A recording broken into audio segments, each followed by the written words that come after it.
The English London-born actor Michael Caine was often said to play Michael Caine in every movie that he made. He was and still is fabulous, but probably he isn't as versatile as some actors.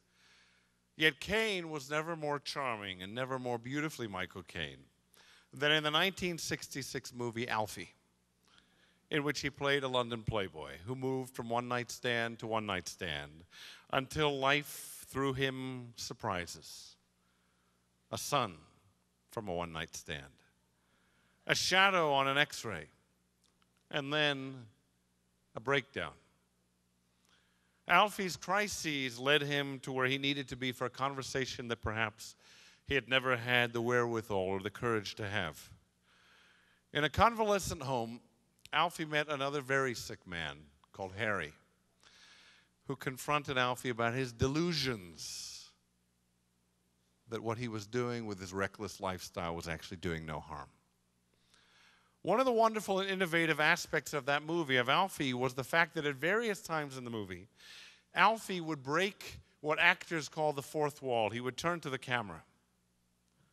He would reveal something of himself. He would exit the world of the movie and address us. That Alfie was often wise and reflective. At one point, Alfie famously turns to the audience and asks, "What's it all about? You know what I mean?" That's the question. What's it all about?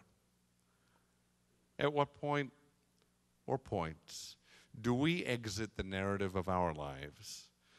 At what point do we turn to the mirror and ask ourselves, what's it all about? If I could break through that same fourth wall and respond to Alfie's question, I would say, what's it all about? It's about taking yourself seriously. It's about realizing that you have consequence. It's about realizing that you matter. You have an impact that no one else is having at this moment in this world and that no one else can have.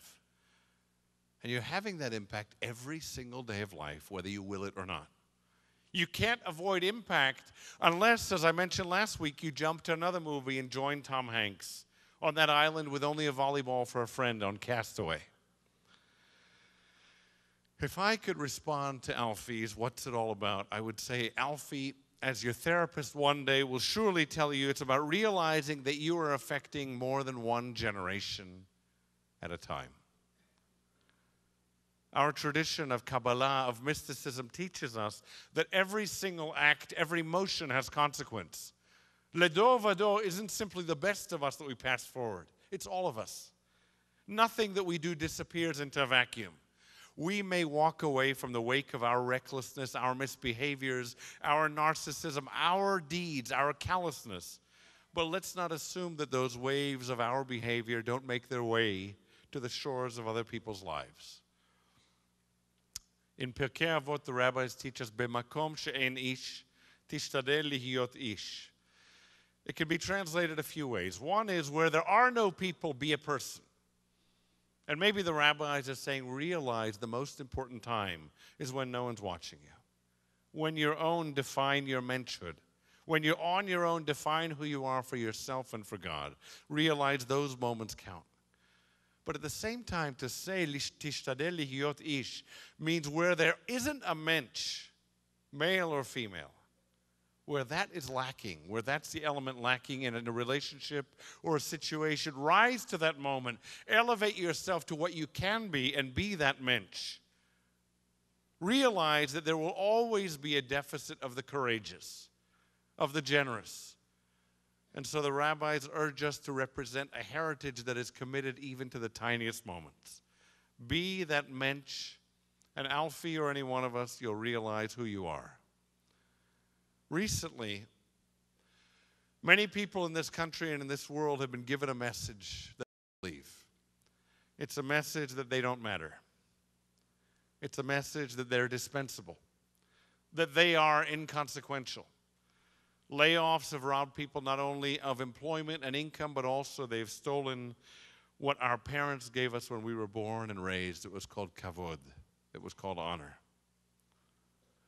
Our tradition says, come into these halls and realize how valued you are. Realize that we can't pray without you. The rabbis say that in order to pray, you have to have 9 people around you, 10 people to pray. Maybe it's saying to every one of us, realize even if you don't think you matter out there, we need you. You matter to us. When we say the words of Kedusha, when we say the words of Kaddish, when we raise those sparks of holiness and proclaim God's holiness in this holy world, we need you in order to do the lifting. Without you, it's incomplete. Our tradition is teaching that you matter so vitally to God and to these people who sit in these pews and these seats beside you. If you saw throughout the holidays, throughout this evening and those that preceded it, you saw people coming up, teens, kids, adults, people of all ages, participating, carrying Torahs, singing together, reading and leading you. It's our way of saying you matter. It's our way as a community of saying we reward your volunteerism with this gift of saying place yourself where you matter most on Yom Kippur Eve in the eyes of your community. When I recently watched clips of Alfie, not the whole film, but on YouTube you can find 8-minute, 10-minute segments, I saw a scene in the convalescent home between Alfie and Harry, that awfully sick man, in which Alfie, in a bid to convince his sick friend to try to live, tries to scare him into life by assuring him that soon after his death, his wife will meet somebody else. He says, Alfie, he says, she's going to come home with somebody else, and at first it's just going to be a friend, a stranger, then he'll start bringing gifts for the kids, and in no time they'll call him Dad. Harry gets angry. He curses Alfie. And then he tells Alfie that though that may in fact be true, he says, Alfie, you don't understand a relationship because you've never had one. Alfie says, you don't know what it is to love and to be loved. You don't know what it means to be accountable to another person, let alone a family or a community. Alfie doesn't understand what it means to stand under a chuppah as perhaps Harry did, and to look at another human being and say, Hare at mekudeshet li. You, human being, with all your frailties, with all your imperfections, with all your flaws, you are not only beautiful to me in this moment, but you are sacred to me. You're sacred to me. You are what I consider to be a source of holiness in my life and in my eyes. You are a mirror to my soul. Through your eyes, I realize who I am. The rabbis say that a mirror has different purposes. In their first comment about a mirror, it's a polemic against wealth. The rabbis say that when we look through a glass that's perfectly clear, we see one another perfectly well. But as soon as we paint silver on that glass, all we see is ourselves. At the same time, the rabbis teach us the value of the prayer book as a mirror to our souls. They teach us experiences can be mirrors, that we can sit here with our eyes closed or open, that we can pray and sway and sing in any language that our heart cries, and realize that what God and our tradition offers us is a mirror to find who we are, to see what we are on this day in our lives, to see what it is that we do well and what it is that we need to improve so that we can launch ourselves into this new year with kavod that God gave us, with that love and with that honor. A mirror shows us our hair and our makeup and our clothes, but it can't show us our souls. Eyes reflect souls. We need people to know who we are in order to find our worth. We need to grow our souls because people make demands of us. We'll grow our souls because people need us, because people challenge us, because people are inspiring to us, and equally, vitally, maybe more so, because we can and need to be inspiring to other people. The great rabbi, the great Talmudist, Rav Chaim Soloveitchik of Brisk, known for the Brisker method of studying Talmud, was one of the greatest Talmudic scholars that ever lived. He created a method of studying the Talmud that's now known and taught in all the yeshivot, in all the schools of Talmud around the world. When the Rav died, and bear in mind that the word Rav either means rabbi, or it can mean full of, something containing, a container. When Rav Soloveitchik died, his sons wrote a single epitaph on his headstone. Rav HaChesed. Not Rav Chaim Soloveitchik, Talmudist and scholar and genius, but Rav HaChesed, full of kindness. They didn't state that he was a scholar. They didn't state that their father was a great innovator, maybe the greatest Talmudic genius of our time.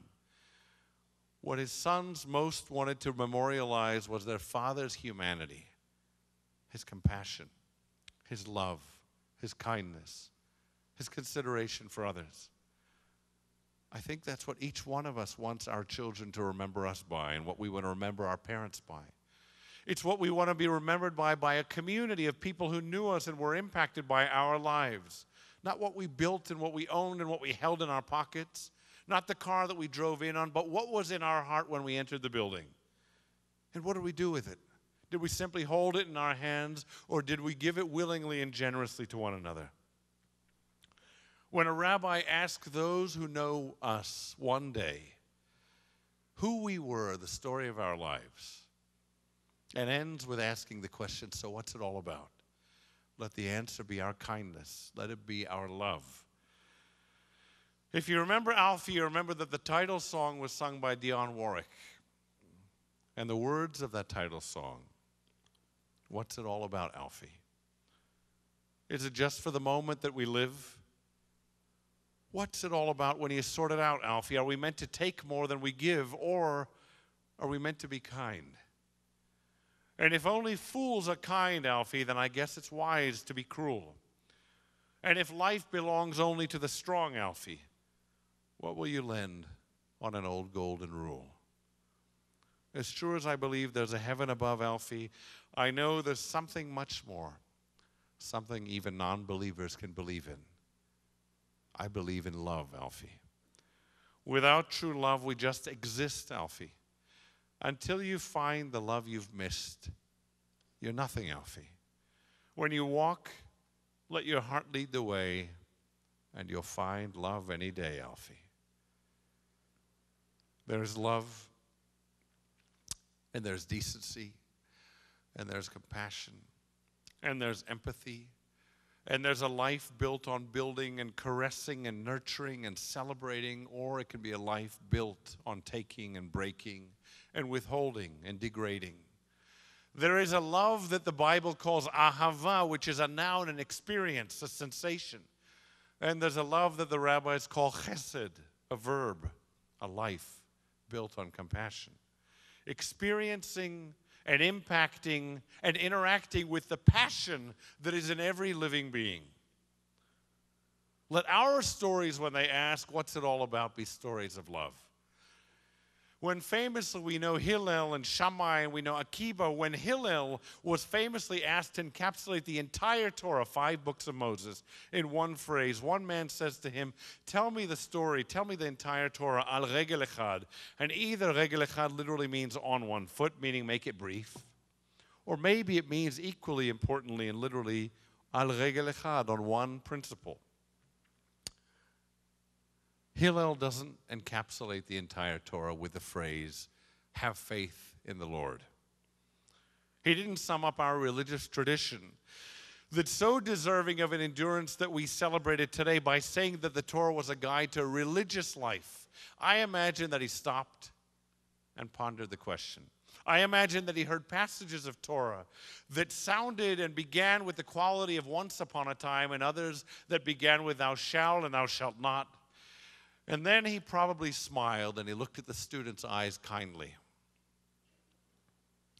And knowing that this man had experienced life on this same earth with its challenges, with its blessings and curses, its joys and its pains, I imagine that he replied, what is the entire Torah al regel echad in one principle? That which is detestable, degrading, dehumanizing, demeaning to you, that you shall not do to another person. That's the Torah. The rest, he said, the narrative, the law, the perfect creator, the imperfect creations, the laws and statutes, all the commentary, that's the commentary on that single principle. Now, he says, go study. Go and study so that you recognize love when it's in your hands. And you know that it has little purpose unless you give it away.